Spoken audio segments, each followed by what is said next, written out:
महानगरपालिकेनंतर जिल्हा परिषदेच्या निवडणुका झाल्या साहेब, आपण पायाला भिंगरी लावून फिरताय, कसा प्रचार चालू आहे, किती उमेदवार निवडून येतील? बघा, जिल्हा परिषदेच्या ह्या निवडणुका अत्यंत महत्त्वाच्या निवडणुका आहेत. केंद्र सरकार आणि राज्य सरकारच्या ज्या काही विविध योजना आहेत, केंद्रातला निधी राज्याला येतो, राज्याचा निधी परभणी जिल्हा परिषदेला येतो.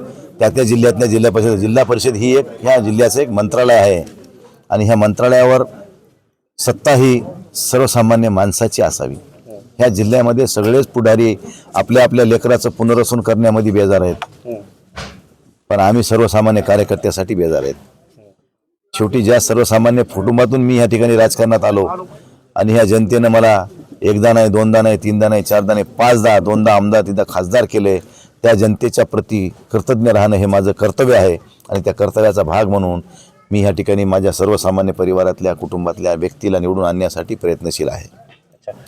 काल एक माजी आमदार सीताराम घनदाट मामाने एक भाष्य केलेलं आहे की या भागामध्ये 46 अनुदानित शाळा आणल्या आणि मराठा मुली 14 वर्षच लग्न करीत गेली आणि आता मी शाळा केल्यामुळं आता लग्न करण्यात झाली. आता 46 शाळा कुठं कुठं त्याची जरा यादी प्रकाशित करा म्हणावं आणि कोणत्या मराठा समाजातल्या माणसानं 14व्या वर्षी मुलीचं लग्न लावलं त्याचा जरा पुरावा दे म्हणावं.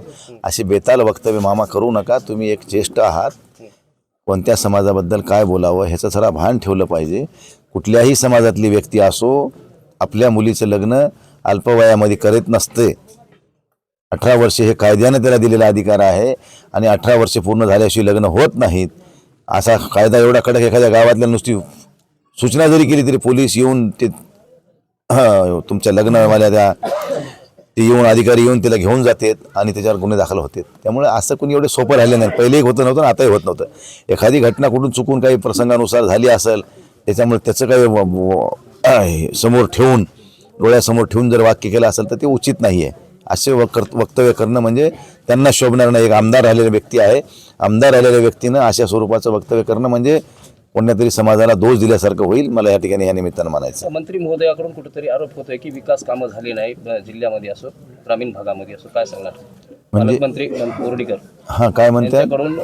आपल्याकडून 10 वर्ष झालं, 11 वर्ष झालं खासदार आहेत आणि खासदाराकडून विकासच झाला नाही असा आरोप होतोय. बरं, आता ते आरोप करतात. आता त्यांची तर 8.5 वर्षापासून सत्ता आहे राज्यामध्ये. त्यांनी काय केलं ते सांगा. आता मी हे पांगरा हिवरा रस्ता प्रधानमंत्रीमधून मी घेतलं करून. मी तुमच्या त्या पिपळ्याचं काय आपलं हे जर गाव रे माऊलीचं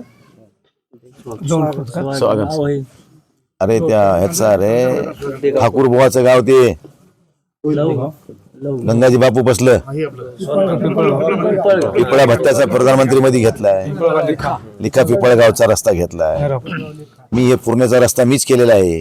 हट्टा पूर्णा हे जे आहे ना तुमचा स्टेट हायवे ते माझ्याच काळात झालेला आहे. मी 14 खासदार झालो त्यावेळेस. केलेले भरपूर आहेत. आता त्या सगळ्या गोष्टी सांगत थोडी बसते. निजामकालीन शाळा असतील त्या आमच्याच केंद्रातून निधी आणलाय. एकंदरीत आता मतदारांना काय आव्हान असेल? मतदारांना आव्हान एवढंच असणार आहे की बाबा पैशाच्या नादानं मतदान करू नका. सर्वसामान्य परिवारातल्या लोकांना त्या सन्मानानं त्या खुर्चीवर बसवा.